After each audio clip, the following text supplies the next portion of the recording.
রাখলে হবে দেখি। ও, আসসালামু আলাইকুম। কি অবস্থা সবার? আশা করি সবাই ভালো আছো, সুস্থ আছো, সুন্দর আছো। স্বাগতম সবাইকে। আমাকে আগে একটু জানাও যে সব কিছু ঠিকঠাক আছে কিনা, আমরা শুরু করতে পারবো কিনা। কি অবস্থা সবার?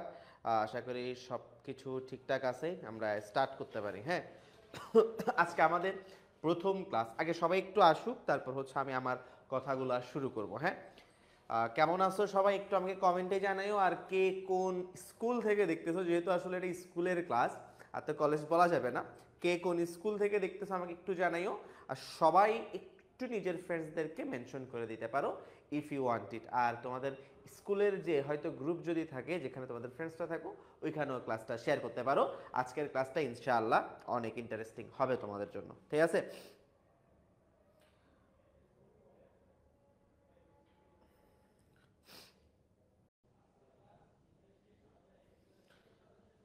আর আমাকে জানাও যে সব কিছু ঠিকঠাক আছে কিনা, আমি শুরু করতে পারি কিনা সবাই।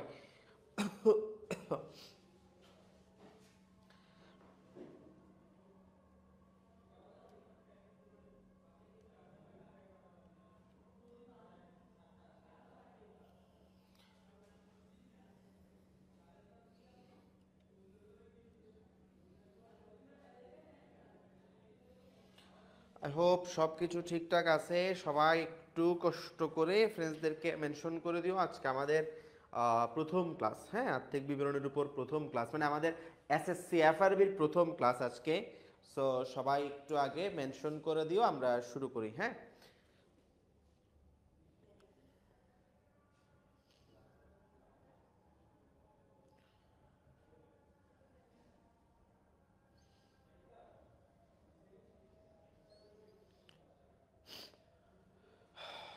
আমার সাথে কারা কারা আছো আমি একটু দেখি।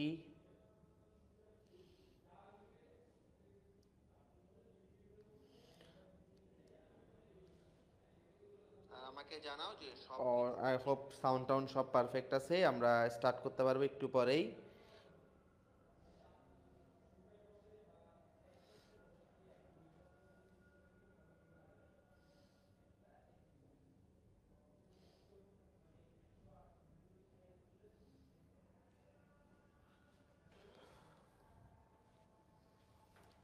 আচ্ছা, ফার্স্টেই হচ্ছে আমরা যদি একদম স্টার্ট থেকে স্টার্ট করি, মানে আমাদের এসএসসিতে বিশেষ করে যারা কমার্সের যারা আছে, যেহেতু আমাদের এই পুরো প্রোগ্রামটা কমার্স এবং আর্টস দুইজনের জন্যই ডিজাইন করা। SSC FRB for commerce and arts পুরো কোর্সটা ফ্রি থাকবে। এখানে আমরা তোমাদেরকে একদম স্টার্ট থেকেই লাস্ট পর্যন্ত এসএসসির যে প্রিপারেশনটা থাকবে সেটা একদম পুরো দমে দিয়ে দিব ইনশাআল্লাহ।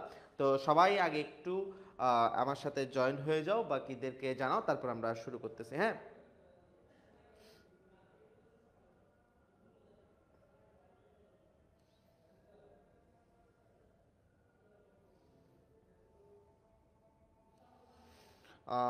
চীনা রানী সব ঠিক আছে ভাইয়া, থ্যাংক ইউ ভাইয়া। তাহলে আমরা শুরু করে দেই। হ্যাঁ, আর একটু ফ্রেন্ডসদেরকে জানাই রেখো, আমি একটু কমেন্টে মেনশন করে দিও, আমি স্টার্ট করে দিই ক্লাস, ঠিক আছে? চলো, যেহেতু সব ঠিকঠাক আছে আমরা শুরু করতে পারি। হ্যাঁ,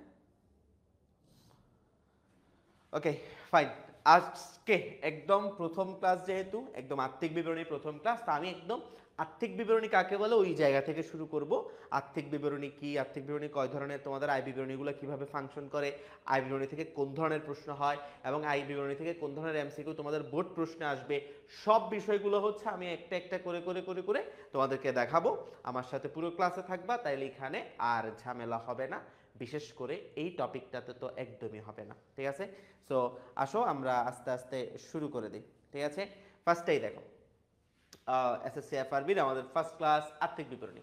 ভাই, আমরা যখন আর্থিক বিবরণী পড়তে যাই, ঠিক আছে, আমরা যখন আর্থিক বিবরণী পড়তে যাই বা আর্থিক বিবরণী পড়ি, আমাদের ফার্স্টেই মাথায় আসে যে আর্থিক বিবরণী এটা মানে কি, আবার এটা কি খায় না গায়ে দেয়, এটা এটা কোত্থেকে আসছে আবার আর্থিক বিবরণী, ঠিক আছে? মানে এটা কি, এটা আমাদের মাথায় সেট হয় না সহজে যে আর্থিক বিবরণী বিষয়টা আসলে কি। তো আজকে আমরা আগে আর্থিক বিবরণী কি এই জিনিসটা বুঝবো, এরপরে হচ্ছে আর্থিক বিবরণী কয়টা কি কি এই বিষয়গুলো দেখব। ঠিক আছে, সবাই সবাই চলে এসো। হ্যাঁ, বন্ধুদেরকে একটু মেনশন টেনশন করে দিও। আসলে আমাদের কোর্সটা যে হচ্ছে এটাও তো অনেকেই জানে না বা জানার কথাও না। সো সবাই একটু যদি ফ্রেন্ডসদেরকে বা তোমাদের পরিচিত জনদেরকে মেনশন করে দাও, তাহলে আই হোপ আরো ভালো করে সবাই দেখতে পারবে। ঠিক আছে, চলো তাহলে দেখো আর্থিক বিবরণী কি। আর্থিক বিবরণী হচ্ছে দুইটা কন্ডিশন। একটা হচ্ছে যখন কিছু বিবরণী দিয়ে, একটা না কিন্তু, শব্দটা দেখে মনে হচ্ছে একটা বিবরণী, কিন্তু না, আর্থিক বিবরণী কখনোই একটা বিবরণী না। আর্থিক বিবরণী কখনোই একটা বিবরণী না, মনে রাখবা। আর্থিক বিবরণী কখনোই কি না, একটা বিবরণী না। যখন একাধিক বিবরণী মাধ্যমে প্রতিষ্ঠানের আর্থিক অবস্থা এবং আর্থিক ফলাফল জানা যাবে। এখন আর্থিক ফলাফল, আর্থিক অবস্থা, এই শব্দগুলো অনেক কঠিন না? কঠিন না, শুনো ভালো করে শুনো। যে বিবরণীগুলোর মাধ্যমে, প্রথমেই আমরা ডেফিনেশন শুরু করব কি, যে বিবরণীগুলোর মাধ্যমে, একটা না কিন্তু অনেকগুলো, যে বিবরণীগুলোর মাধ্যমে প্রতিষ্ঠানের আর্থিক অবস্থা কি, প্রথমে আর্থিক অবস্থা, এরপরে হচ্ছে আর্থিক ফলাফল। দুইটা কন্ডিশন, একটা হচ্ছে আর্থিক অবস্থা, এরপর হচ্ছে আর্থিক ফলাফল। এই দুইটা জানা যাবে। এখানে আর্থিক অবস্থা আর্থিক ফলাফল কি বলতেছি, আগে বলো যে বিবরণীর মাধ্যমে প্রতিষ্ঠানের আর্থিক অবস্থা এবং আর্থিক ফলাফল জানা যায় তাকে আর্থিক বিবরণী বলে। এখন আর্থিক অবস্থা মানে কি? আর্থিক অবস্থা মানে হচ্ছে সম্পদ, দায় এবং মালিকানা সত্ত্বের পরিমাণ। সম্পদ, দায় এবং মালিকানা সত্ত্বকে এক শব্দে বলে আর্থিক অবস্থা। সম্পদ, দায়, মালিকানা সত্ত্বের পরিমাণকে এক শব্দে কি বলে? সম্পদ, দায়, মালিকানা সত্ত্বের পরিমাণকে এক শব্দে বলে আর্থিক অবস্থা। আর আর্থিক ফলাফল কোনটাকে বলে? আর্থিক ফলাফল বলে হচ্ছে আয় ও ব্যয়ের পরিমাণ, আয় ও ব্যয়ের পরিমাণ, কিংবা নিট লাভের পরিমাণ, নিট লাভের পরিমাণ, এই অংশটাকে বলা হচ্ছে আর্থিক ফলাফল। নিট লাভ কিংবা নিট ক্ষতির পরিমাণ, নিট ক্ষতির পরিমাণ, এই অংশটাকে বলে আর্থিক ফলাফল। তাহলে আর্থিক বিবরণের মাধ্যমে কি জানা যায়? এখন আরেকটু ডেসক্রাইবে আসছে, আরেকটু ব্যাখ্যামূলক আনসার আসছে আমাদের। যে বিবরণীর মাধ্যমে প্রতিষ্ঠানের সম্পদ, দায়, মালিকানা সত্ত্ব এবং আয় ও ব্যয়ের পরিমাণ জানা যায় তাকে আর্থিক বিবরণী বলে। তা আমরা এত লম্বা না লিখে আমরা দুটো শব্দ ইউজ করলে আমার ডেফিনেশন আরো ছোট হয়ে যাবে। দুটো শব্দ কি? যে বিবরণীর মাধ্যমে প্রতিষ্ঠানের আর্থিক অবস্থা এবং আর্থিক ফলাফল জানা যায় তাকে কি বলে? আর্থিক বিবরণী বলে। ঠিক আছে, ওকে ফাইন। তাহলে আমরা প্রথমেই দেখলাম যে আর্থিক বিবরণী কাকে বলে। ঠিক আছে, আর্থিক বিবরণী কাকে বলে। মোতাহেরা বেগম স্যার ভালো আছেন? আলহামদুলিল্লাহ স্যার। আসসালামু আলাইকুম। ওয়ালাইকুম আসসালাম। কেমন আছেন? আছি আলহামদুলিল্লাহ স্যার, ভালো আছি। একটু তোমরা তোমাদের ফ্রেন্ডস কিংবা জুনিয়রদেরকে মেনশন করে দিও, ঠিক আছে? তাহলে হচ্ছে বাকিরা অর্থাৎ তোমাদের ফ্রেন্ডসরা যারা আছে ওরা ক্লাসগুলো দেখতে পারবে। ওকে, সো এবার চলো আমরা শুরু করি। এতটুকু তাহলে আমরা বুঝতে পারছি যে আর্থিক বিবরণী কয়টা, মানে আর্থিক বিবরণী কাকে বলে, কয়টা তো আমরা এখনো দেখি নাই। আর্থিক বিবরণী কাকে বলে এটা আমরা দেখলাম। আর্থিক বিবরণী কাকে বলে? যে বিবরণীর মাধ্যমে প্রতিষ্ঠানের আর্থিক অবস্থা এবং আর্থিক ফলাফল জানা যায়। এখন আর্থিক অবস্থা মানে কি? সিম্পলি লেখা আছে, আর্থিক অবস্থা মানে হচ্ছে সম্পদ, দায়, মালিকানা সত্ত্বের পরিমাণ। আর্থিক ফলাফল মানে হচ্ছে আয় ও ব্যয়ের পরিমাণ, সাথে লাভ লসের পরিমাণ। ঠিক আছে, ওকে ফাইন। এবার আসো, আহসান হাবিব আসসালামু আলাইকুম স্যার। ওয়ালাইকুম আসসালাম। আচ্ছা ফাইন। এখন আমরা যদি আরেকটু সামনে যাই, ঠিক আছে, আর্থিক বিবরণী কাকে বলে দেখো।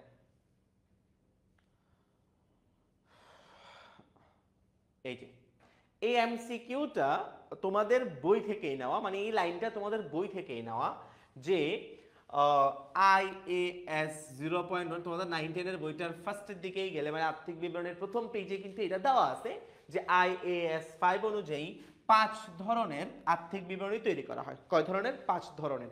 তোমরা শুনে অবাক হবা যে ঢাকা বিশ্ববিদ্যালয়ের ভর্তি পরীক্ষায়ও কিন্তু একটা কমন প্রশ্ন আসে যে নিচের কোনটা আর্থিক বিবরণী। মানে আর্থিক বিবরণীর নামগুলোই একটা প্রশ্ন, আর্থিক বিবরণীর নাম জানাটাও একটা ক্রেডিট। মানে একটা প্রতিষ্ঠানের আর্থিক বিবরণী কয়টা? 5টা। এই নামটা তুমি জানতেছো, এটাও কিন্তু একটা ক্রেডিট। কথা বুঝতে পারবেন? নাহলে এটা তো দাবি ভর্তি পরীক্ষায় দিত না। ঢাকা বিশ্ববিদ্যালয়ের মতো দেশসেরা বিদ্যাপীঠ যখন প্রশ্ন করতেছে যে নিচের কোনটা আর্থিক বিবরণী বা আর্থিক বিবরণী নয়, তাহলে আর্থিক বিবরণীর নাম জানা অবভিয়াসলি একটা ক্রেডিট। তাহলে আর্থিক বিবরণী কয় ধরনের ভাইয়া? 5 ধরনের। কি কি? এক, বিশদ আয় বিবরণী। বিশদ আয় বিবরণী, তোমরা একটু মনে রাখবা নামগুলো। দুই, তোমরা জানো আই হোপ, আমি খুব দ্রুত এই জিনিসগুলো পড়াই ফেলবো যেহেতু রিভিশন। মালিকানা সত্ত্ব বিবরণী।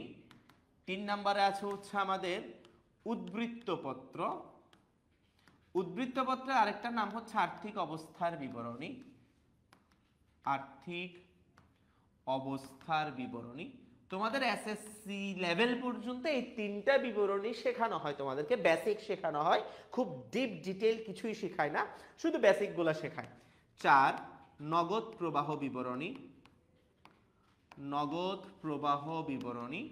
5 নাম্বার হচ্ছে টিকা কিংবা ব্যাখ্যা। তাহলে তুমি এই 5টার নাম মনে রাখাও একটা ক্রেডিট কিন্তু তোমার জন্য এখন, যেহেতু এটা অ্যাডমিশনে আসে, ভর্তি পরীক্ষায়, ঢাকা বিশ্ববিদ্যালয়ের মতো ভর্তি পরীক্ষায় যেহেতু এটা আসে, তাহলে এটার নাম মনে রাখাটাও তোমার জন্য এখন একটা ক্রেডিট। তাহলে আসো আমরা দেখি যে আর্থিক বিবরণী কয়টা। স্যার আর্থিক বিবরণী হচ্ছে 5টা। কি কি? 1, বিশদ আয় বিবরণী। 2, মালিকানা সত্ত্ব বিবরণী। 3, উদ্বৃত্তপত্র। 4, নগদ প্রবাহ বিবরণী। 5, টিকা। দেখো একটা নাম, আর্থিক অবস্থার বিবরণী আর আর্থিক বিবরণী কিন্তু এক না। আর্থিক বিবরণীর একটা বিবরণী হচ্ছে আর্থিক অবস্থার বিবরণী। ক্লিয়ার? Okay fine.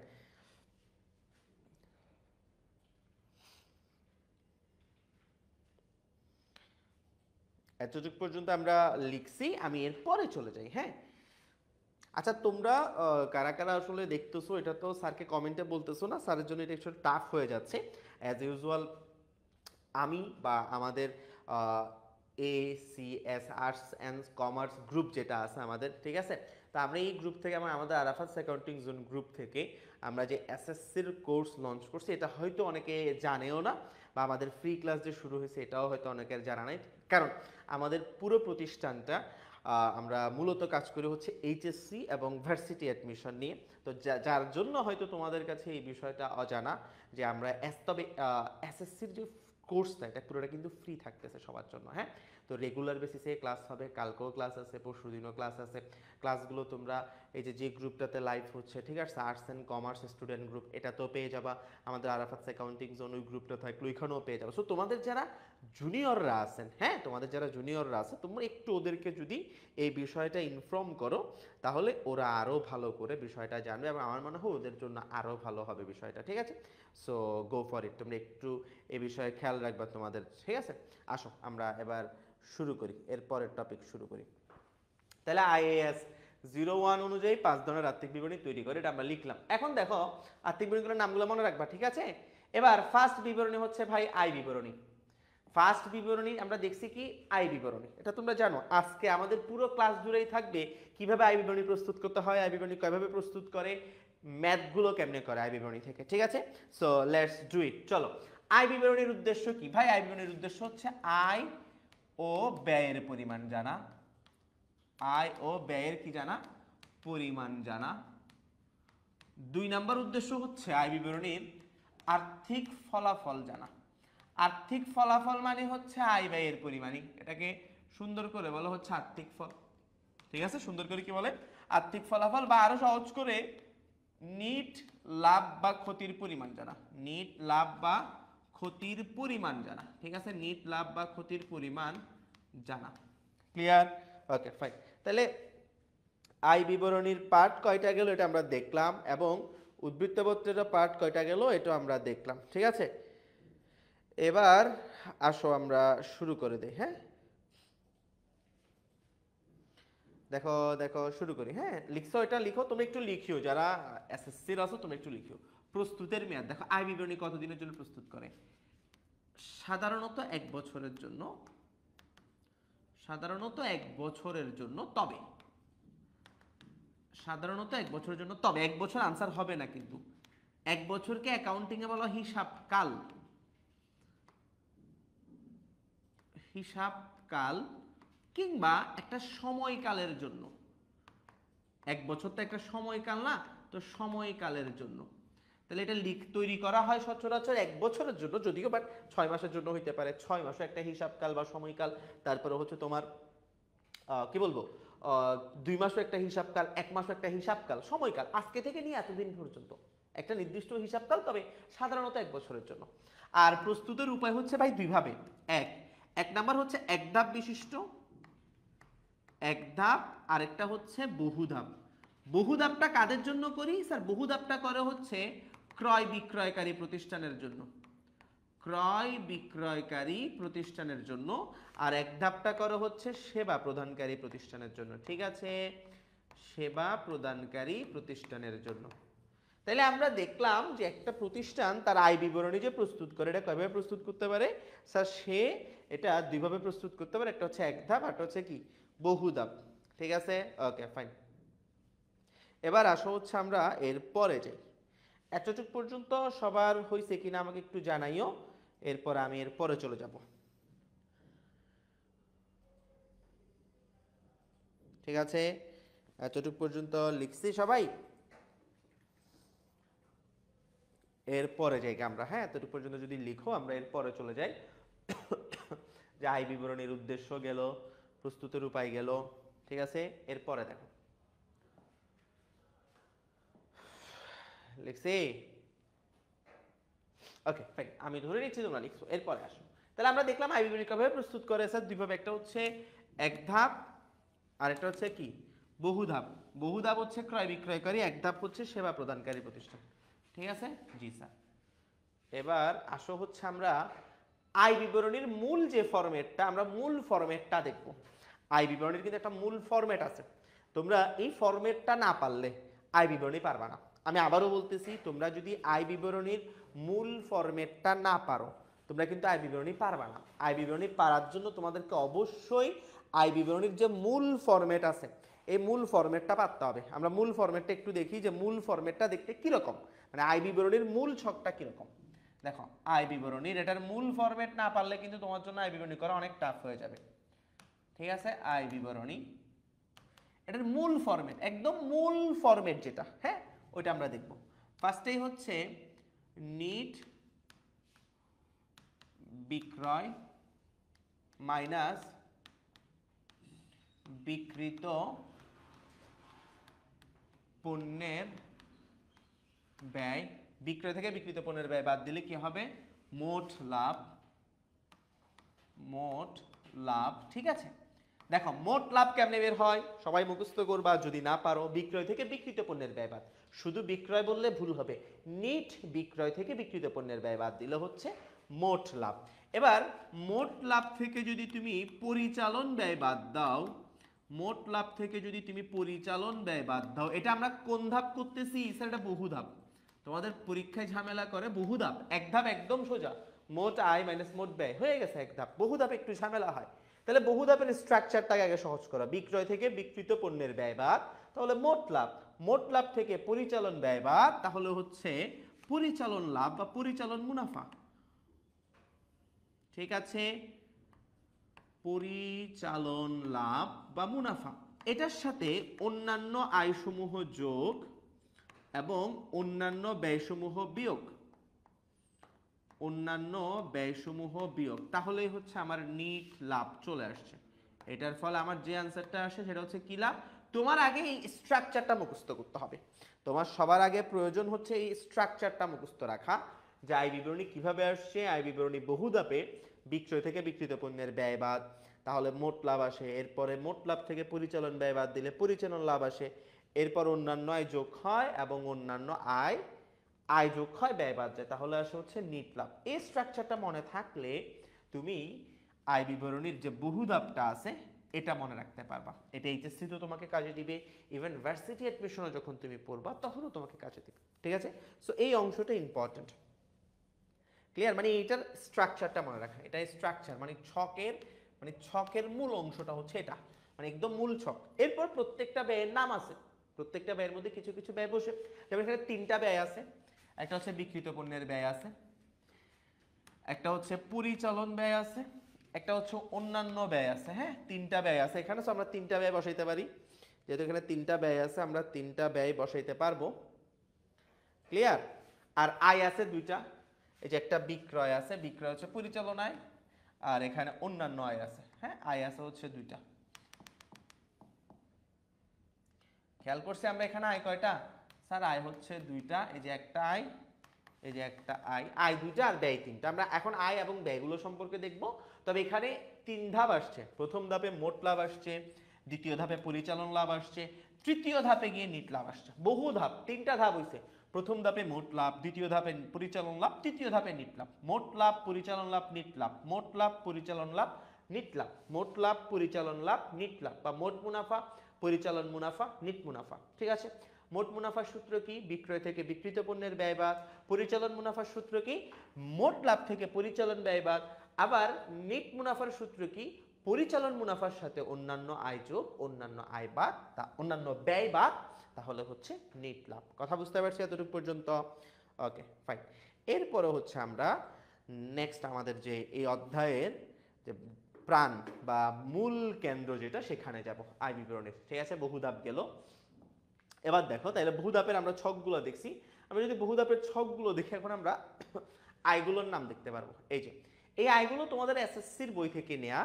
আমাদের এইচএসসি টার্মে যদি দিতাম অনেকগুলো আয় হইতো, বাট দরকার নাই। আপাতত তোমাদের এসএসসি টার্মে যা যা লাগবে আমি শুধুই তাই তাই দিছি। যেমন পরিচালন আয় দেওয়ার কথা, এখানে পরিচালনায় দুইটা, বিক্রয় আয় এবং সেবা আয়, তোমাদের বই অনুযায়ী দিছি। হ্যাঁ, এছাড়াও আরো পরিচালনায় আপাতত এই দুইটাই ধরে নাও তোমরা। হ্যাঁ, পণ্য বিক্রয় করলে যে আয় হচ্ছে এবং সেবা প্রদান করে যে আয় হচ্ছে। এবার অন্যান্য আয়ের একটা নাম আছে, সেটা হচ্ছে অপরিচালন আয়। অন্যান্য আয়ের একটা নাম আছে, সেটা হচ্ছে কি আয়? অপরিচালন আয়। ঠিক আছে, অপরিচালন আয় বা অন্যান্য আয়। তো অন্যান্য আয়গুলো দেখো এসএসসির বই থেকে নেয়া, এগুলা আমি আবারও বলতেছি, এগুলা এসএসসির বই থেকে নেয়া। অন্যান্য আয় বা অপরিচালন আয়, যেমন ফার্স্ট ব্যাংক আমানতের সুদ, বা এটার এভাবে নাম আসে ব্যাংক জমার সুদ। ব্যাংক জমার সুদ। ফার্স্ট প্রাপ্ত লভ্যাংশ, মানে যে লভ্যাংশটা তুমি পাইছো, কোনো একটা কোম্পানি থেকে তুমি শেয়ার কিনছিলা, ওই শেয়ার কেনার পরে কোম্পানি তোমাকে প্রতি বছর যে টাকাটা দিচ্ছে, ইংলিশে বলা হয় ডিভিডেন্ড। ইংলিশে বলা হয় ডিভিডেন্ড। প্রতি বছর তোমাকে যে টাকাটা দিচ্ছে সেটার নামই হচ্ছে প্রাপ্ত লভ্যাংশ। এরপরে হচ্ছে ভাড়া আয়। কি আয়? ভাড়া আয়, অর্থাৎ তুমি ভাড়া দিয়ে যে পরিমাণ ইনকাম করবা সেটা ভাড়া আয়। এরপর হচ্ছে কমিশন আয় বা প্রাপ্ত কমিশন। কারো হয়ে কোনো কাজ করে দিবা বা কাউকে কোনো প্রকার সহযোগিতা করবা, বিনিময়ে যে টাকাটা নিবা সেটা হচ্ছে কমিশন বা প্রাপ্ত কমিশন। তারপরে স্থায়ী সম্পত্তি বিক্রয়জনিত লাভ, প্রাপ্ত বাট্টা, সাথে হচ্ছে বিনিয়োগের সুদ। কোথাও বিনিয়োগ করছো, যে সুদটা তুমি পাবা। এ হচ্ছে আমার পরিচালন আয় এবং অপরিচালন আয়। দেখো, পরিচালন আয় এবং অপরিচালন আয়, পরিচালন আয় এবং অপরিচালন আয়। ঠিক আছে, ওকে। এটা অন্যান্য আয় একদম লাস্টে যে বসে আমার স্ট্রাকচারে, এই যে আমার স্ট্রাকচারে যে লাস্টে বসছে, এই যে অন্যান্য আয়ের নাম হচ্ছে কি? পরিচালন আয়। অপরিচালন আয়, সরি, অপরিচালন আয়। আর এই যে নিট বিক্রয়, এটার নাম ছিল হচ্ছে পরিচালন আয়। এটার নাম ছিল হচ্ছে পরিচালন আয়। কথা বুঝতে পারছি? ওকে, এবার চলে আসো, এরপরে যাই আমরা। হ্যাঁ, দেখো, এমডি মাহিম ও মেনশন করতে থ্যাংক ইউ স্যার। আর সবাই একটু যারা যারা ক্লাসটা দেখতেছো, যদি তোমাদের জুনিয়ররা থাকে ওদেরকে মেনশন করে দিও, ওরা পরে ক্লাসগুলো এনজয় করতে পারবে। হ্যাঁ, ওকে, আসো এবার। বিক্রিত পণ্যের ব্যয়, এখন আমরা ব্যয়গুলো দেখবো। এটা তোমাদের এসএসসির বই থেকেই নেওয়া। ঠিক আছে, এখানে আমরা যে ব্যয়গুলো দেখতেছি, এই ব্যয়গুলো তোমাদের এসএসসির বই থেকে নেওয়া হয়েছে। যেমন ব্যয়, প্রথমে হচ্ছে বিক্রিত পণ্যের ব্যয়, এরপরও হচ্ছে পরিচালন ব্যয়, এরপর হচ্ছে অন্যান্য ব্যয়। ঠিক আছে, বিক্রিত পণ্যের ব্যয়, পরিচালন ব্যয় এবং অন্যান্য ব্যয়। দেখো, বিক্রয় থেকে বিক্রিত পণ্যের ব্যয় বাদ দিলে স্যার, বিক্রয় থেকে যখন আমরা বিক্রিত পণ্যের ব্যয় বাদ দিছি, আমরা কি পাইছিলাম স্যার? মোট লাভ। আবার মোট লাভ থেকে যখন পরিচালন ব্যয়গুলো বাদ দিছি, তখন আমরা পাইছি হচ্ছে নিট লাভ। পরিচালন ব্যয়গুলো যখন বাদ দিছি, তখন আমরা কি পাইছি? নিট লাভ। এবং পরিচালন ব্যয়গুলো বাদ দেওয়ার পরে, সরি, নিট লাভ পাই নাই, পরিচালন লাভ পাইছি বা পরিচালন মুনাফা। এটার সাথে অন্যান্য আয় যোগ করছি এবং অন্যান্য ব্যয় বাদ দিছি, তখন পাইছি হচ্ছে আমরা নিট মুনাফা বা নিট লাভ যেটাকে বলি, ঠিক আছে। সো এখানে আই হোপ তোমরা দেখতে পাচ্ছো যে আমাদের ব্যয়গুলো কয় ধরনের আমরা এখানে দিছি। আমরা একটা একটা করে ব্যয়গুলো নিয়ে আলোচনা করি। এখানে তোমাদের বইয়ের অধিকাংশ ব্যয়গুলো আমরা নিয়ে আসছি যেগুলো পরিচালন ব্যয়ে বসে। হ্যাঁ, এই ব্যয়গুলো যদি তোমরা মুখস্থ রাখতে পারো, একটু মনে রাখতে পারো, তাহলে তোমার জন্য এই টপিকটা খুবই সোজা হয়ে যাবে। আয় বিবরণী সোজা একটা জিনিস, তুমি বিশ্বাস করো স্যারের কথা, এইচএসসিতে যখন তুমি যাবা তোমার কাছে মনে হবে আই হাই এসএসসির আয় বিবরণী এটার মতো সোজা জিনিস তো আল্লাহর দুনিয়ায় আর কিছু ছিল না, মানে এত সোজা, এটা আসলেই সোজা। আর এসএসসিতে তোমরা যে আর্থিক বিবরণী করবে এটা লিটারালি অনেক সহজ, কারণ এখানে কিছু নাই। মানে আমি তো অনেক দিনই পড়াচ্ছি আলহামদুলিল্লাহ, তা আমি যখন মানে তোমাদের ক্লাস নেওয়ার জন্য একটু নিজেকে রেডি করতে আসছি, আমি যখন দেখতেছি যে আল্লাহ পোলাপাইন এগুলো পারতেছেন, এগুলো একদম সোজা স্যার, বিলিভ মি, তুমি জাস্ট চিন্তা করো যে সোজা, তাহলেই সোজা, একদমই সোজা। জাস্ট কিছু জিনিস আমি যে কথাগুলো বলতেছি এগুলো যদি তোমার মনে থাকে তোমার জন্য একটা পান্তা ভাত, পানি ভাত, বিরিয়ানি যাই বলো, ঠিক আছে। ওকে ফাইন, এবার আসো বিক্রিত পণ্যের ব্যয়, পরিচালন ব্যয় এবং অন্যান্য ব্যয়। ফার্স্টে দেখবো বিক্রিত পণ্যের ব্যয়, এটাকে ইংলিশে বলে কস্ট অফ গুড সোল্ড। আমার আপাতত ইংলিশ দরকার নাই, আমি বাংলায় দেখবো। দেখো বিক্রিত পণ্যের ব্যয়ের আমার প্রথম ব্যয় হচ্ছে প্রারম্ভিক মজুত পণ্য যোগ পণ্য ক্রয় যোগ ক্রয় পরিবহন এবং আমদানি শুল্ক, জাহাজ ভাড়া, ডক চার্জ।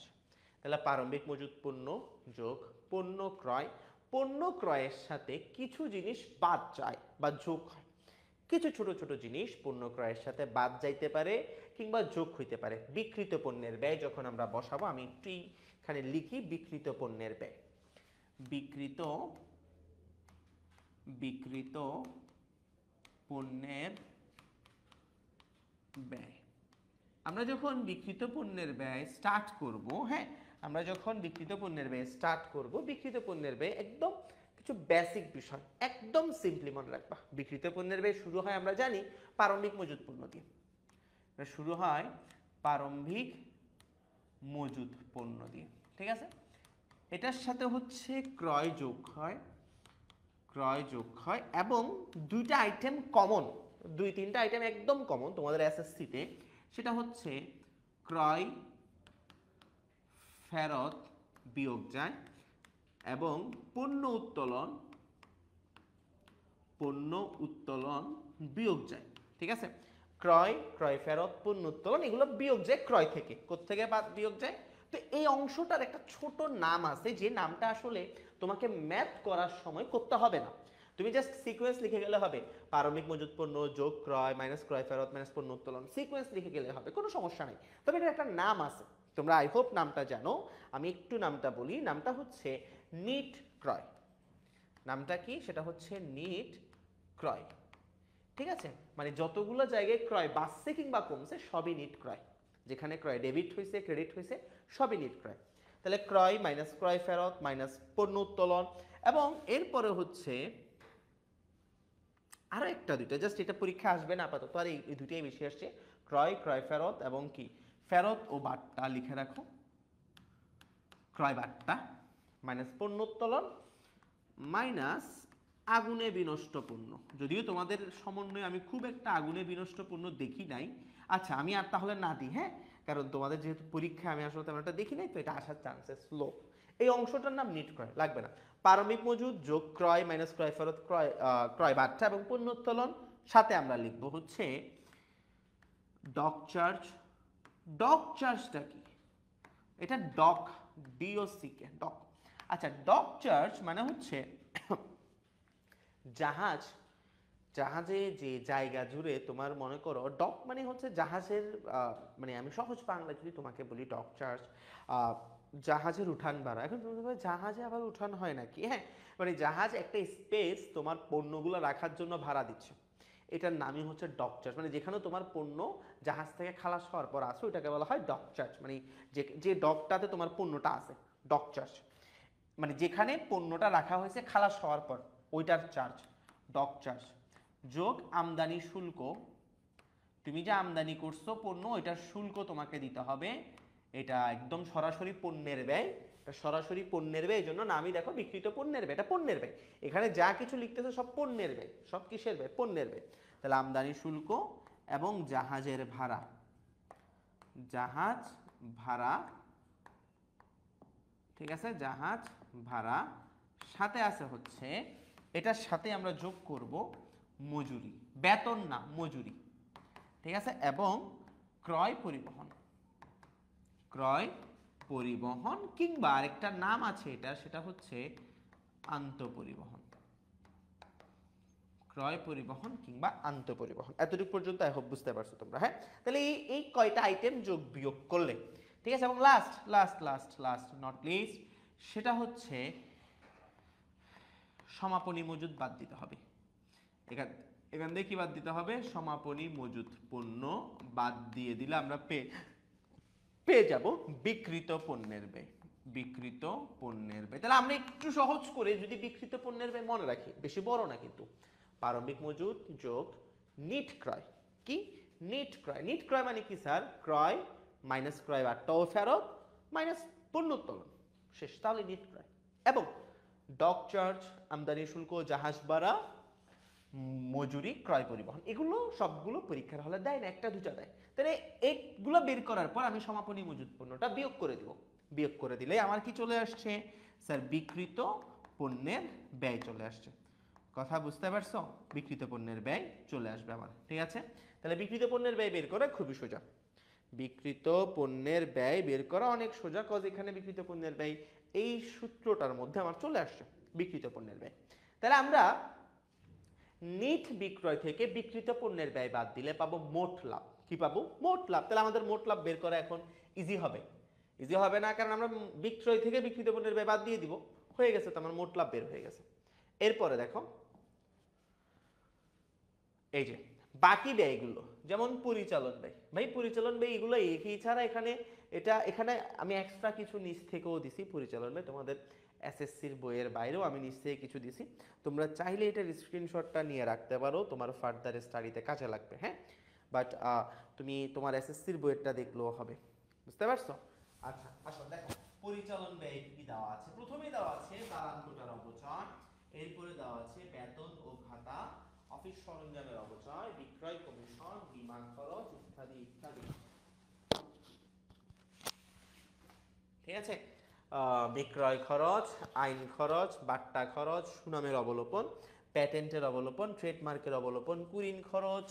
কুরিন খরচ নিয়ে একটা ঝামেলা লাগবে আমাদের। আমরা দেখো আমি তোমাদেরকে একদম তোমাদের বইয়ের, তোমাদের এসএসসির মূল বইয়ের যে পোর্শনটা আছে শুধু এটাই পড়ি। হ্যাঁ, একদম সিম্পল। এখানে বেতন, ভাতা, ভ্রমণ, যাতায়াত খরচ, এখানে কিন্তু সবগুলোই আছে। বেতন ও ভাতা, ভ্রমণ, যাতায়াত, প্রশিক্ষণ ভাতা, তারপর হচ্ছে ছাপা ও মনিহারি, ডাক ও তার, গ্যাস, পানি, তারপর ইজারা, অফিস গোডাউন, ব্যাংক চার্জ, বিমা খরচ, ঠিক আছে, বিমা খরচ, তারপরে হচ্ছে কুরিন খরচ এবং আপ্যায়ন খরচ, ঠিক আছে, সুনামের অবলোপন, প্যাটেন্টের অবলোপন, ট্রেডমার্কের অবলোপন, প্রদত্ত বার্তা। তোমাদের এখানে প্রদত্ত বার্তা আছে, তোমাদের বইয়ে প্রদত্ত বার্তা না, বাট এখানে একটা অংশ আচ্ছা আছে, প্রদত্ত বার্তাও আছে, ঠিক আছে। আইন খরচও আছে, আইন খরচ আছে আছে আছে নাই স্যার, এগুলো হচ্ছে তোমাদের এসএসসির মূল বই থেকে নেওয়া। হ্যাঁ, তোমাদের এসএসসির মূল বই থেকে নেওয়া একটা অংশ। আচ্ছা এখন আমরা দেখি যে পরিচালন ব্যয়গুলো তো লিখলাম স্যার আমরা এখানে, জি স্যার লিখলাম পরিচালন ব্যয়গুলো, এই যে এগুলো পরিচালন ব্যয়। এখন প্রশ্ন হচ্ছে ভাইয়া পরিচালন ব্যয় এটা আবার কি? এটা কি খায় নাকি গায়ে দেয়? পরিচালন ব্যয় এটা মানে কি? এটা কি খায় নাকি এটা গায়ে দেয়? আমাকে একটু বলতে পারবা তোমরা পরিচালন ব্যয়টা কি? আমি বলি, শোনো পরিচালন ব্যয় কি। যে ব্যয়টা ব্যবসা পরিচালনা করতে লাগে তাকে পরিচালন ব্যয় বলে। কি বলছি বলো তো? ব্যবসা পরিচালনা করতে যে ব্যয়ের প্রয়োজন হয় তাকে পরিচালন ব্যয় বলে। একটা ব্যবসা চালানোর জন্য তোমার যে খরচগুলো করতে হবে ওই প্রত্যেকটা খরচকেই পরিচালন ব্যয় লাগে। তাহলে বিক্রিত পণ্যের ব্যয় হচ্ছে পণ্যের ব্যয়, পণ্যের খরচ, আর এটা হচ্ছে ব্যবসার পরিচালন খরচ, মানে ব্যবসা চালাইতে যে খরচ হবে। তাইলে বিক্রিত পণ্যের ব্যয় কি? ভাই আমি যে পণ্যটা তৈরি করছি বা বিক্রি করছি সেটার ব্যয় পণ্যের ব্যয়, আর পরিচালন ব্যয় মানে হচ্ছে ভাই আমি ব্যবসা চালাইতে গিয়ে আমার যে খরচটা হবে সেটা হচ্ছে পরিচালন ব্যয়। হ্যাঁ, এটা হচ্ছে পরিচালন ব্যয়। তো পরিচালন ব্যয়ে যদি আমরা নামগুলো দেখি, ফার্স্ট বেতন। মজুরি যদি বলে, কি বলে? মজুরি, তাহলে সেটা হবে কি হবে? মজুরি বললে স্যার, মজুরি বললে সেটা বিক্রিত পণ্যের ব্যয়, কিন্তু যদি বেতন বলে তাহলে সেটা পরিচালন ব্যয়। তুমি বলতে পারো যে ভাইয়া বেতন আর মজুরির মধ্যে পার্থক্য আছে। জি আছে। বেতন হচ্ছে সচরাচর স্থায়ী কর্মীর বেতন, মানে যারা প্রতিষ্ঠানে নিশ্চিত কাজ করবে তাদের বেতনটা হচ্ছে, মানে তাদেরকে যে টাকাটা দেওয়া হয় সেটা হচ্ছে বেতন। মানে যারা নিশ্চিত কাজ করবে, স্থির আছে, যারা স্থায়ী ফিক্সড, যারা ব্যবসায় অবশ্যই কাজ করবে, প্রতিষ্ঠানে অবশ্যই থাকবে, তাদের চাকরি যাবে না, যাদের চাকরি কনফার্ম, তাদের পেছনে যে খরচ সেটা হচ্ছে বেতন। আর মজুরি যেটা, সেটা হচ্ছে চাইলেই তুমি বাড়াইতেও পারবা, কমাইতেও পারবা, অর্থাৎ হঠাৎ করে যখন মানুষ প্রয়োজন নিছো, প্রয়োজন নেই ছাঁটাই করে দিছো, সেই অংশটা হচ্ছে মজুরি। ওই অংশটা হচ্ছে কি? মজুরি। আবার মজুরি হচ্ছে তোমার শারীরিক শ্রমের বিনিময়, বেতন হচ্ছে মানসিক শ্রমের বিনিময়। তবে এই অংশটা না বুঝে এইভাবে বুঝো, বেতন হচ্ছে যেটা দিতেই হবে সেটা বেতন, আর যেটা আমি প্রয়োজন হইলে বাড়াইতে কমাইতে পারবো সেটা হচ্ছে মজুরি। ক্লিয়ার? Okay fine. এবার আমরা এর পরে দেখি বেতন ও ভাতা, ভ্রমণ ও যাতায়াত খরচ, এটা বোঝা যাচ্ছে, প্রশিক্ষণের ভাতা, ছাপা ও মণিহারি, প্রিন্টিং এবং সাপ্লাইস। মণিহারি আমরা সবাই বুঝি, খাতা, কলম, কাগজ, pencil, rubber, paper wait, stapler, ঘড়ি ইত্যাদি ইত্যাদি, এগুলো হচ্ছে কি? মণিহারি। এরপর হচ্ছে ডাক ও তার, ডাক ও তারও আমরা বুঝি। এরপর হচ্ছে গ্যাস, পানি, বিদ্যুৎ, অর্থাৎ গ্যাস, বিদ্যুৎ, পানি, এগুলোর বিলকে একসাথে বলে উপযোগ খরচ। এগুলোর বিলকে একসাথে কি বলে? এগুলোর বিলকে একসাথে বলা হচ্ছে উপযোগ খরচ। এরপর হচ্ছে অফিসের ভাড়া, ইজারা। ইজারা মানে কি? ইজারা মানে হচ্ছে ধরো কোনো একটা জায়গা তুমি দীর্ঘমেয়াদে ভাড়া নিচ্ছ, এই বিষয়টাকে ইজারা বলা হয়। কি বলছি?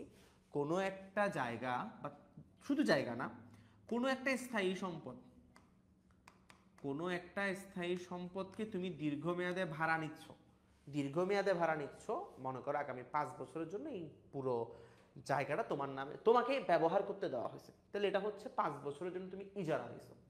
মনে করো আমার একটা ইউনিক যন্ত্রপাতি আছে, যে যন্ত্রটা আমি তোমাকে আগামী 2 বছরের জন্য ভাড়া দিয়ে দিছি, তাহলে এই যন্ত্রটা তুমি আগামী 2 বছরের জন্য ইজারা নিছো। দীর্ঘমেয়াদে স্থায়ী সম্পত্তি ভাড়া নেওয়া, এটা এক ধরনের ইজারা, ব্যবহারের অনুমতি নেওয়া। এরপর হচ্ছে ব্যাংক চার্জ, বিপণন এবং বিজ্ঞাপন খরচ, আমরা বুঝি, প্যাকিং এর খরচ, ওকে, দালান কোটা কিংবা অফিস সরঞ্জামের অবচয়, বিক্রয়ের কমিশন, বীমার খরচ, আইন খরচ, বাট্টা বা প্রদত্ত বাট্টা। শেষ। সুনাম এবং প্যাটেন্ট, ট্রেডমার্ক। দেখো, সুনাম আমরা বুঝি একটা প্রতিষ্ঠানের সুনাম, যেমন তুমি যদি পিএসআরএম কোম্পানির কথা চিন্তা করো, ওদের অনেক সুনাম আছে। পিএসপি কোম্পানির কথা চিন্তা করো, ওদের অনেক সুনাম আছে। স্কয়ার, প্রাণ, এদের অনেক সুনাম আছে। তাহলে ওদের সুনামের কিন্তু একটা মূল্য আছে, প্রতিষ্ঠান ওই মূল্যটাকে অবলোপন হিসাবে ধরে। যদি তোমরা অবচয়, অবলোপন এই দুইটা শব্দের সাথে পরিচয় আছো বা না থাকলে আমি একটু করে বলি, অবচয় কি, অবলোপন কি? অবচয় এবং হচ্ছে অবলোপন, ঠিক আছে? অবলোপন। অবচয় হচ্ছে দৃশ্যমান স্থায়ী সম্পত্তির মূল্য হ্রাস, দৃশ্যমান স্থায়ী সম্পত্তির মূল্য হ্রাস। আর অবলোপন হচ্ছে অদৃশ্যমান স্থায়ী সম্পত্তির মূল্য হ্রাস। তাহলে দৃশ্যমান স্থায়ী সম্পত্তিগুলো কি কি? দৃশ্যমান স্থায়ী সম্পত্তিগুলো হচ্ছে স্যার আসবাবপত্র, যন্ত্রপাতি, দালানকোট, এগুলো দেখা যায়, এগুলো স্থায়ী সম্পদ এবং এগুলো দেখা যায়। তাহলে এদের যখন দাম কমে, ওই অংশটাকে অবচয় বলে অ্যাকাউন্টিংয়ে। আর অদৃশ্যমান মানে যেগুলো দেখা যাচ্ছে না, যেমন সুনাম সম্পদ, কিন্তু সুনাম দেখা যায় না। প্যাটেন্ট সম্পদ, প্যাটেন্ট দেখা যায় না।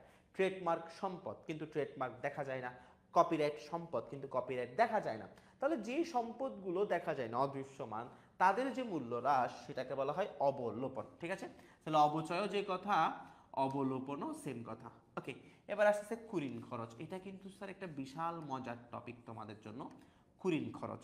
এরপর আপ্যায়ন খরচ এবং বিক্রয় পরিবহন। আচ্ছা, কুরিন খরচ আমরা বুঝি। কুরিন খরচ কি স্যার? কুরিন খরচ হচ্ছে আমাদের কুরিনের জন্য যে খরচ হয়, আসলে এইভাবে তো বলা যাবে না। কুরিন কি, এটা আমরা একটু পর আলোচনা করি, আগে এই বাকি খরচগুলো আমরা বুঝছি আশা করি। এরপর আমাদের লাস্ট টপিক, অন্যান্য ব্যয়। অন্যান্য ব্যয় কি ভাই? অন্যান্য ব্যয় হচ্ছে ব্যবসায়ের জন্য হইছে, কিন্তু ব্যবসা চালাইতে না, ব্যবসায়ের পুরো অংশটার আরেকটা ব্যয়, যেটা আসলে ব্যবসা চালাতে খুব একটা প্রয়োজন হয় না। অন্যান্য ব্যয়, আদার্স এক্সপেন্স, যেমন দুর্ঘটনার ক্ষতি, বা আগুন লাগছে মনে করো, এগুলো কি ব্যবসা চালাইতে আগুন লাগে? না, লাগে না, কিন্তু হয়ে গেছে, ব্যবসার মধ্যে হয়ে গেছে। ঋণের সুদ, তুমি যে ঋণ নিছিলা এই ঋণের জন্য সুদ দিতে হচ্ছে, ঠিক আছে? এইটা ব্যাংক জমাতিরিক্তের সুদ, তুমি ব্যাংক থেকে অতিরিক্ত লোন নিয়ে আসছো, যেটাকে ব্যাংক জমাতিরিক্ত বলে। ব্যাংক থেকে অতিরিক্ত লোন নেওয়া, ওই লোনের জন্য যে সুদ দিচ্ছ, ব্যাংক জমাতিরিক্তের সুদ। স্থায়ী সম্পদ বিক্রয়জনিত ক্ষতি, সম্পদ বিক্রয় করে লাভ করলে অন্যান্য আয়, আর যদি ক্ষতি হয় তাহলে অন্যান্য ব্যয়। স্থায়ী সম্পদ বিক্রয় করে ক্ষতি হইলে অন্যান্য ব্যয়, লাভ হইলে অন্যান্য আয়। এরপর হচ্ছে ঋণপত্রের সুদ বা ঋণের সুদ, একই কথা আপাতত। ঠিক আছে, তো এই ছিল আমার সবগুলো ব্যয়ের পরিচিতি। আমার যে ব্যয়গুলো আছে সবগুলো ব্যয়কে আমরা এইভাবে ইন্ট্রোডিউস করতে পারি যে আমার এখানে টোটাল এত ধরনের ব্যয় দেখা যায়।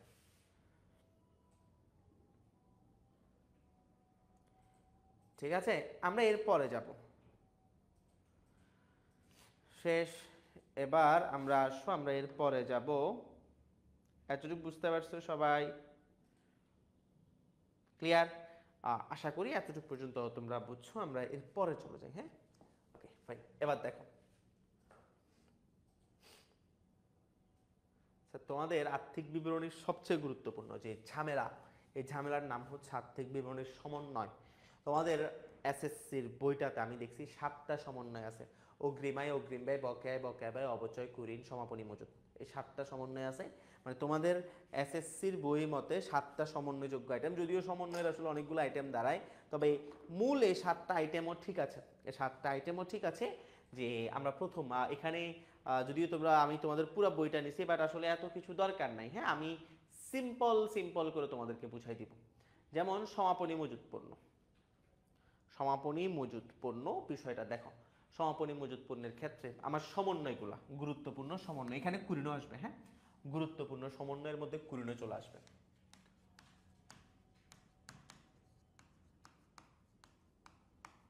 গুরুত্বপূর্ণ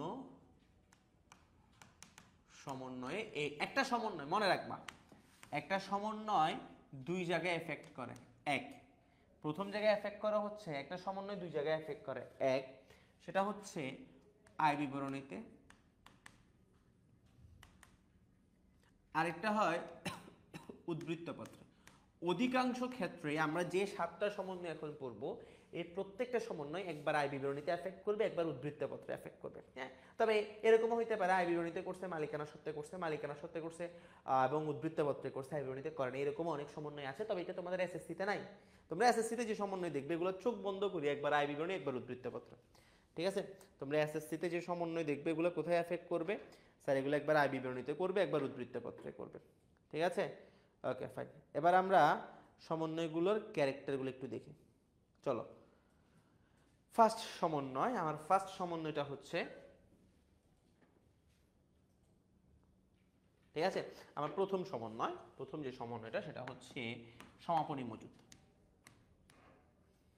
সমাপনী মজুত, সমাপনী মজুত পণ্য। ভাই সমাপনী মজুত পণ্যের যে সমন্বয়টা দেওয়া থাকবে, সিম্পল বিষয়, সেটা হচ্ছে সমাপনী মজুত পণ্যের দুইটা সমন্বয় দেওয়া থাকবে। মানে দুইভাবে বলবে, বলবে সমাপনী মজুত পণ্যের ক্রয় মূল্য 500 টাকা। ওকে, ক্রয় মূল্য মনে করো 5000 টাকা। এরপরে বলবে বাজার মূল্য 5500 টাকা। কথা বুঝো নাই আমারটা? স্যার বুঝো কি বলছি? বলা থাকবে সমাপনী মজুত পণ্যের ক্রয় মূল্য 5000 টাকা এবং বাজার মূল্য 5500 টাকা। তুমি কোনটা নিবা?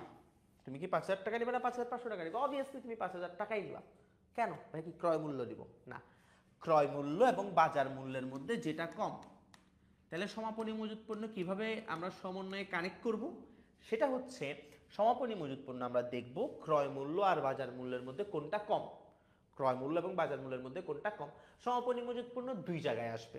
এক, সমাপনী মজুত পণ্য হচ্ছে নিজেই একটা চলতি সম্পদ। সমাপনী মজুত পণ্য হচ্ছে একটা চলতি সম্পদ, তাহলে এটা চলতি সম্পদে যোগ হবে এক। এবং সমাপনী মজুত পণ্য আরেক জায়গায় যাবে, সেটা হচ্ছে বিক্রিত পণ্যের ব্যয় থেকে বিয়োগ। তাহলে সমাপনী মজুত পণ্য কয় জায়গায় যাবে স্যার? এটা দুই জায়গায় যাবে। এক, চলতি সম্পদের সাথে যোগ হবে। দুই, বিক্রিত পণ্যের ব্যয় থেকে কি হবে? বিয়োগ হবে। কথা বুঝতে পারছি? Okay fine. তাহলে সমাপনী মজুত পণ্য কয় জায়গায় যাবে স্যার? দুই জায়গায় যাবে। এক, কোথায় যাবে স্যার? চলতি সম্পদের সাথে যোগ হবে। 2 কোথায় যাবে স্যার? সেটা হচ্ছে বিক্রিত পণ্য থেকে বিয়োগ হবে। ক্লিয়ার? সমনির্যাবেদার কাহিনী শেষ, সরি সমাপনী মজুত পণ্যের কাহিনী শেষ। সমাপনী মজুত পণ্য ক্রয় মূল্য বাজার মূল্যের যেটা কম সে টাকাটা নিব। তাহলে এখানে নিব হচ্ছে 5,000 টাকা, 5,500 টাকা নিব না, 5,000 টাকা চলতি সম্পদের সাথে যোগ করব। চলতি সম্পদ মানে উদ্বৃত্তপত্র। চলতি সম্পদ মানে কোথায় বসবে স্যার? এটা এটা বসবে স্যার উদ্বৃত্তপত্রে। আর বিক্রিত পণ্যের ব্যয় মানে এটা হচ্ছে স্যার আয় বিবরণী। এটা কিসে বসবে স্যার? আয় বিবরণীতে। তাহলে আয় বিবরণীতে সমাপনী মজুত পণ্য কি হয় স্যার? বিক্রিত পণ্যের ব্যয় থেকে বিয়োগ হয় কোনটা? যেটা কম স্যার সেটা। ক্লিয়ার? Okay fine. তোমাদের এসএসসির জন্য এগুলো ইনাফ, মোর দেন ইনাফ। ইভেন সমাপনী জাবেদার মূল কনসেপ্টই এটাই। হ্যাঁ, তাহলে 1 নাম্বার সমন্বয় গেল সমাপনী জাবেদা। 2 নাম্বার সমন্বয় অগ্রিম আয়।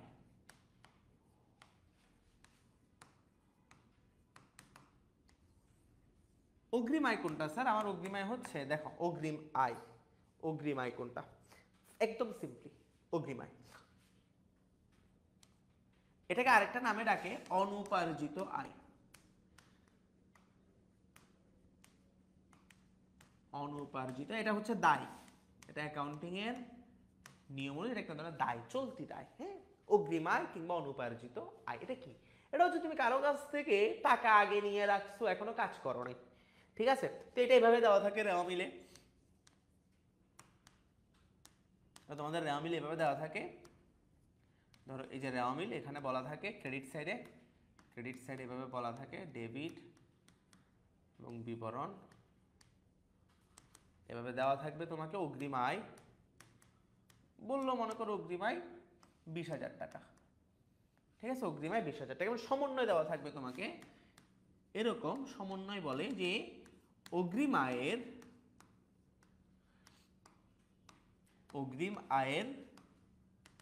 15,000 টাকা উপার্জন হয়েছে। 15,000 টাকা কি হয়েছে? উপার্জন হয়েছে। তো এটা একদম সোজা। তাহলে যেহেতু উপার্জন হয়েছে, তাহলে এখানে 15,000 টাকা আয়ে বসে যাবে। সমন্বয় এরকম থেকে অগ্রিম আয়ের 15,000 টাকা কি হয়েছে? উপার্জন হয়েছে। তাহলে এবার যেহেতু আমরা বলছি প্রত্যেকটা সমন্বয় তোমাদের এসএসসি লেভেলে দুইটা জায়গায় এফেক্ট করে, একটা হচ্ছে আয় বিবরণীতে আর একটা হচ্ছে উদ্বৃত্তপত্রে। তো এটা আয় বিবরণীতে কিভাবে এফেক্ট করবে? আমরা যদি আয় বিবরণীতে দেখি, আয় বিবরণী,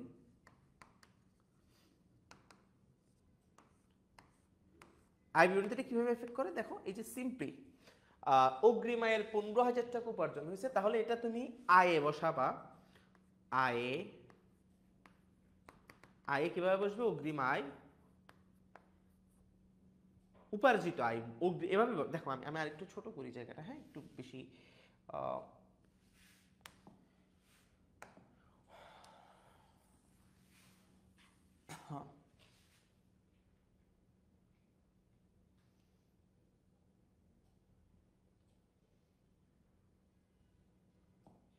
দেখো অগ্রিম আয় মাইনাস অনুপার্জিত। অগ্রিম আয় থেকে এখনো যে অংশটা অনুপার্জিত হয় নাই সেটা যদি তুমি বাদ দিয়ে দাও, তাহলে যে অংশটা উপার্জন হয়েছে সেটা চলে আসছে। উপার্জিত কত হয়েছে ভাই? 15,000। তাহলে উপার্জিত হয়েছে 15,000। আর অগ্রিম আয় ছিল হচ্ছে ভাই আমার 20,000 টাকা অগ্রিম আয় ছিল। অনুপার্জন এখনো 5,000 টাকা, 5,000 টাকা এখনো উপার্জন হয় নাই। তাহলে আমার উপার্জিত কত? 15,000 টাকা। এটা হচ্ছে আয় বিবরণী। এরপর উদ্বৃত্তপত্রে অংশটা বসে হচ্ছে এভাবে। উদ্বৃত্তপত্র যেহেতু এটা চলতি দায়, এটা চলতি দায় এ বসে অনুপার্জিত আয়,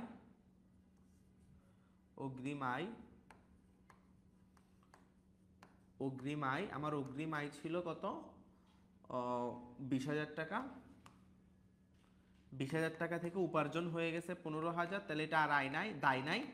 উপার্জন মাইনাস অনুপার্জিত, এখনো অনুপার্জিত মানে এখনো দায় আছে হচ্ছে 5,000 টাকা।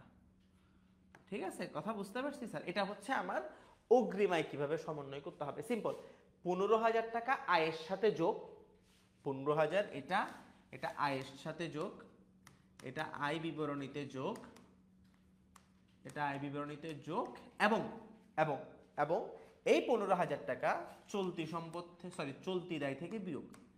এটা চলতি দায় থেকে কি যাবে স্যার, বিয়োগ যাবে। কথা বুঝছো? এই হচ্ছে আমার অগ্রিম আয়ের সমন্বয়। ক্লিয়ার? এবার দেখো আমাদের তৃতীয় সমন্বয়, ঠিক আছে? তাহলে আমরা অগ্রিম আয় গেল, তৃতীয় সমন্বয় হচ্ছে অগ্রিম ব্যয়। তৃতীয় সমন্বয় হচ্ছে অগ্রিম ব্যয়। অগ্রিম ব্যয়ের সমন্বয়। অগ্রিম ব্যয়ের সমন্বয়টা কিভাবে করে স্যার? অগ্রিম ব্যয় একদম সিম্পল ভাবে চিন্তা করো। এভাবে তোমাকে রেওয়া মিলে দেওয়া থাকবে অগ্রিম ব্যয়, এবার তোমাকে রেওয়া মিলে বলে দিবে ধরো অগ্রিম বেতন, অগ্রিম বেতন। তো অগ্রিম বেতন মনে করো 25,000 টাকা। আচ্ছা, অগ্রিম বেতন দিছো মনে করো হচ্ছে 15,000 টাকা। তো রেওয়া সমন্বয় এভাবে বলে দিবে তোমাকে, সমন্বয়ে বলবে বেতন 15 মাসের জন্য, বেতন 15 মাসের জন্য প্রদত্ত, বলতেই পারে। তাহলে এখন তুমি কি করবা ভাই? দেখো আমি একটু আগেই বলছি আমাদের আয় বিবরণী হয় সচরাচর কয় বছরের জন্য? 1 বছরের জন্য। তাহলে তুমি 1 বছরের জন্য বেতন না দিয়ে অগ্রিম বেতন দিয়ে রাখছো কত মাসের জন্য? 15 মাসের জন্য। তাইলে 1 বছরে কয়টা মাস ভাই? 12টা মাস। অতিরিক্ত কয়টা মাসের জন্য দিছো? 3টা মাস। তাহলে 3 মাস এখনো অগ্রিম আছে, 12 মাস খরচ হয়ে গেছে। তাহলে এখন তুমি আয় বিবরণীতে দেখাবা যেটা খরচ হয়ে গেছে।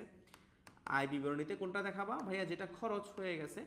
যেমন বেতন, অগ্রিম বেতন থেকে, অগ্রিম বেতন ভাইয়া, অগ্রিম বেতন আছে 15,000, এর মধ্যে এখনো কি হয় নাই, মানে শেষ হয় নাই, মেয়াদ উত্তীর্ণ হয় নাই, মেয়াদ অনুত্তীর্ণ। বা এভাবে সিম্পলি লেখো, একদম সিম্পলি, এত কষ্ট করতে হবে না, তুমি ডিরেক্ট লিখে দিতে পারবা বেতন খরচ 12,000 টাকা। মানে তোমার জন্য জটিল হয়ে যাবে, আমি সিম্পল ভাবে বুঝাই দিই। বেতন খরচ কত? 12,000 টাকা। আর উদ্বৃত্ত পত্রে লিখবা তুমি, মানে আর্থিক অবস্থার বিবরণীতে, সেখানে তুমি চলতি সম্পদে লিখবা, সেখানে তুমি চলতি সম্পদে কি লিখবা? বেতন অগ্রিম আছে এখনো 3,000 টাকা,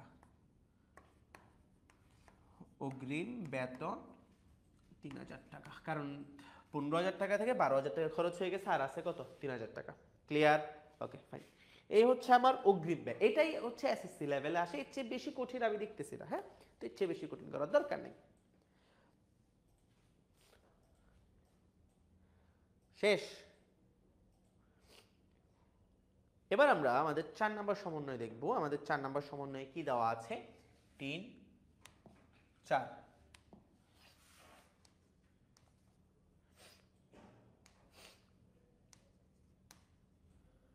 অগ্রিম আয়, অগ্রিম ব্যয়, তারপরে দেখো বকেয়া আয়।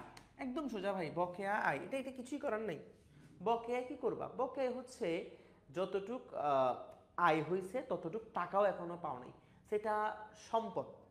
এটা আয় প্লাস সম্পদ। বকেয়া আয় হচ্ছে আয়ের সাথে যোগ হয়, কারণ এটা আয়।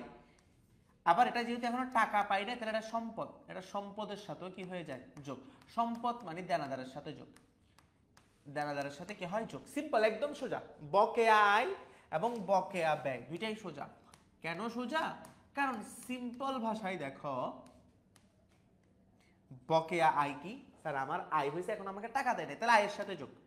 এবং স্যার যেহেতু টাকা দেয় না, সেটা দেনাদার, দেনাদারের সাথে যোগ। শেষ। সেম বকেয়া ব্যয়। বকেয়া ব্যয় কি ভাই? বকেয়া ব্যয় হচ্ছে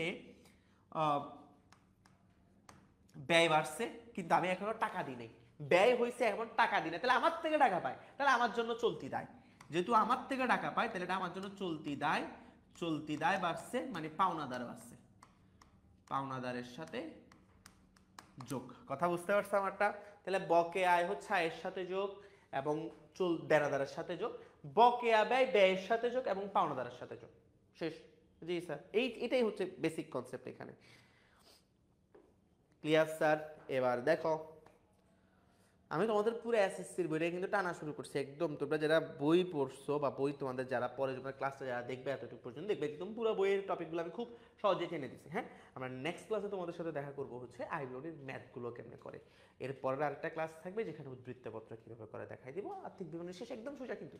তুমি চিন্তা করলেই সোজা, এখানে কঠিন কিছুই নেই। হ্যাঁ, ওকে, এবার আসো স্যার। এটা আই হোপ তোমরা বুঝতে পারছো যে বকেয়া আয় গেল এবং বকেয়া ব্যয় গেল। লাস্ট অবচয়, 5টা না এখানে স্যার? হ্যাঁ, 6 নাম্বার অবচয়। একদম সোজা, আমরা অবচয় জানি যে সম্পত্তির মূল্য হ্রাস পাইলে তাকে অবচয় বলে। সম্পত্তির যখন মূল্য কি পায়, হ্রাস পায়, তাকে অবচয় বলে। তো অবচয় কিভাবে আসলে ধার্য করা হয়? যেমন তোমাকে রেওয়া মিলে দেওয়া থাকবে আসবাবপত্র 25,000 টাকা, ঠিক আছে? আসবাবপত্র কত টাকা? 25,000 টাকা ধরে নিছি, 25,000 টাকা আসবাবপত্র দেওয়া আছে। এবার সমন্বয়ে বলবে তোমাকে যে 10% অবচয় ধার্য করো। তাহলে তুমি এটা এবার আয় বিবরণীতে একটা কাজ হবে, যেহেতু সমন্বয় আছে, তাহলে এটা আয় বিবরণীতে একটা কাজ হবে এবং পাশাপাশি উদ্বৃত্তপত্রে একটা কাজ হবে। কি কাজ হবে স্যার? লেটস সি, আমরা দেখি আয় বিবরণীতে কি হবে। আয় বিবরণীতে হচ্ছে আসবাবপত্র 25,000 টাকার উপর 10% অবচয় ধরবা, তাহলে পরিচালন ব্যয়ে বসবে। এটা কোথায় বসবে? অবচয় পরিচালন ব্যয়ে বসে। আয় বিবরণীতে পরিচালন ব্যয় তুমি অবচয় বসাবা, 25,000-এর উপর 10% মানে 2500 টাকা, ঠিক আছে? 25,000-এর 10% এবং উদ্বৃত্তপত্রে আসবাবপত্র থেকে বাদ দিবা। আসবাবপত্র থেকে পুঞ্জীভূত অবচয়, অবচয়ের যোগফল যেখানে থাকে সেটা হচ্ছে পুঞ্জীভূত অবচয়। অবচয়কে যেখানে একসাথে পাওয়া যায় সেটা হচ্ছে পুঞ্জীভূত অবচয়। একাধিক বছরের অবচয়ের যোগফলকে পুঞ্জীভূত অবচয় বলে। তাহলে 25,000 থেকে তুমি 2500 টাকা বাদ দিয়ে দিবা, আর সম্পত্তির দাম থাকবে হচ্ছে 22,500 টাকা। কত থাকবে? 22,500 টাকা। ক্লিয়ার? এই হচ্ছে আমার ওভারঅল বিষয়টা। বুঝতে পারছি স্যার অবচয়। এরপর আমাদের লাস্ট একটা সমন্বয় আছে, সেটা হচ্ছে কুরিনের সমন্বয়। আমরা কুরিনের সমন্বয় ম্যাথ করার আগে করব। আমরা নেক্সট ক্লাসে যখন ম্যাথ করব, আমাদের কিন্তু ম্যাথ আছে অনেকগুলো, আমি তোমাদেরকে দেখাই। এদিকে দেখো,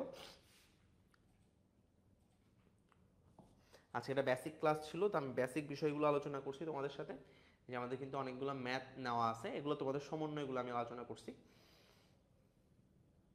এই যেগুলো আমি কিন্তু এমসিকিউ, বিশদ আইবনির প্রথম ধাপের নাম কি, প্রথম ধাপ মোট মুনাফা। হ্যাঁ, আমরা এগুলো কিন্তু পড়ছি সবগুলো ক্লাসে। হ্যাঁ, প্রথম ধাপ মোট মুনাফা, তারপর পরিচালন আয় কি, পরিচালনায় আমরা পড়ছি পণ্য বিক্রয় এবং সেবা বিক্রয় হচ্ছে পরিচালনায়, 1 ও 3 হবে আনসার, ঠিক আছে? এরপর হচ্ছে নিচের কোনটি সঠিক? মুনাফা মূলধনের অংশ, তাও কথা সত্য। মুনাফা মূলধনের হ্রাস ঘটায় না। মূলধন শুধুই মুনাফা থেকে আসে না। মুনাফা মূলধনের বৃদ্ধি ঘটায়। মুনাফা মূলধনের বৃদ্ধি ঘটায়, হ্যাঁ এটা ঠিক, 4 নাম্বারটা, ঠিক আছে? মুনাফা মূলধনের অংশ না, মুনাফা মূলধনের সাথে যোগ হয়। হ্যাঁ, এরপর মোট মুনাফা হলো, মোট মুনাফা কি? বিক্রয় থেকে বিক্রিত পণ্যের ব্যয় বাদ দিলে। ফর্মুলা আমরা পড়ছি কিন্তু, হ্যাঁ আমরা পড়ছি এটা। তো এরপর হচ্ছে এগুলো অনেকগুলো ক্লাসে এগুলো আলোচনা করবো আমরা। এরপর হচ্ছে আমরা সিকিউ করছি। এরপরে দেখো আমাদের এখানে সিকিউ, আমরা এই যে সিকিউ আছে কিন্তু তোমাদের বোর্ড পরীক্ষার, রাজশাহী বোর্ড 23 সালের একটা কোয়েশ্চেন আছে এখানে। সেই কোয়েশ্চেনটার সাথে আমরা হচ্ছে সলভ করব যে রাইমা এন্টারপ্রাইজের নিট দানাদার মোট মুনাফা, নিট মুনাফা। এখানে দেখো মোট মুনাফা দেওয়া আছে, আমরা বের করছি কিন্তু সবগুলো। আমরা এগুলো কিভাবে করছি এটা আমরা নেক্সট ক্লাসে আলোচনা করব, যে এই বিষয়গুলো আমরা কিভাবে সর্ট আউট করব, ঠিক আছে? তো তোমাদের সাথে দেখা হবে নেক্সট ক্লাসে। তোমরা যারা আজকে এতটুকু পর্যন্ত ক্লাস করছো, থ্যাংক ইউ তোমাদেরকে। দেখা হচ্ছে নেক্সট ক্লাসে, ঠিক আছে? আসসালামু আলাইকুম রহমতুল্লাহ।